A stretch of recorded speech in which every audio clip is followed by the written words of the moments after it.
Hi guys, welcome to McKola TV. I'm Adam. So today the newspapers have gone absolutely ballistic at Raheem Sterling since England's defeat against Iceland. They've obviously been looking for a scapegoat, and Raheem Sterling seems to have been that guy. Yesterday, probably not the brightest idea, granted.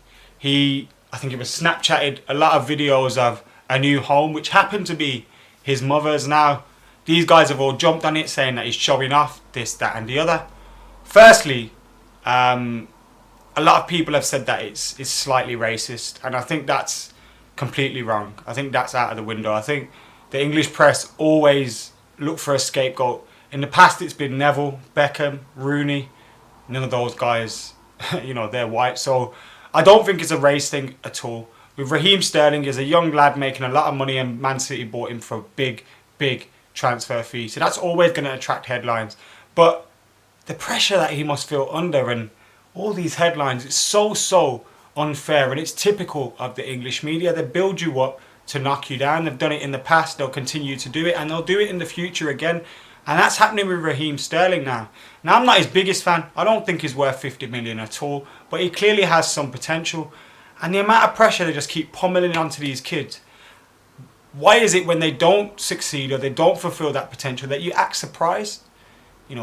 You've got to help them out a little bit. Of course, England's performance at the Euros was abysmal, but I think that was down mainly to the manager. A manager that the press have backed for a few years. A manager that should have went 2 or 3 years ago, but he didn't. And to put all that blame on Raheem Sterling, who's a 21-year-old, bang out of order. He's a young lad, you know what I mean? Younger than me. He's a lot younger than me. Same age as my brother, and I just think that's out of order, man. Get off his case. Let him develop. Let him get his head down. Let him play his football. Because that's the dream, isn't it? We all want to buy our mama house. If I bought my mama house, I'd show off too. So, what's wrong with that? He's bought his mama house. That's a great thing, man. Kids like this should be applauded, but in a way, it's systematic with the media in Britain, the way football is in Britain, and the way players are looked at. Of course, there's a lot of money in the game, and some players don't deserve the wages whatever. But at the end of the day, this kid is a young lad with his future ahead of him, with a lot of potential.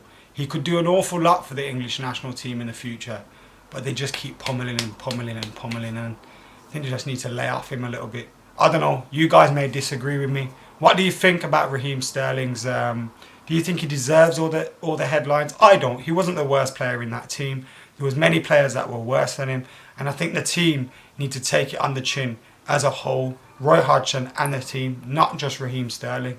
And I just realised I've defended a Manchester City player. Madness, eh? Anyway, guys, I'll be back later on after the Portugal vs Poland game, but I want you to get in the comments below and let us know what you think about the media hounding Raheem Sterling. Are they right or are they wrong? See you later.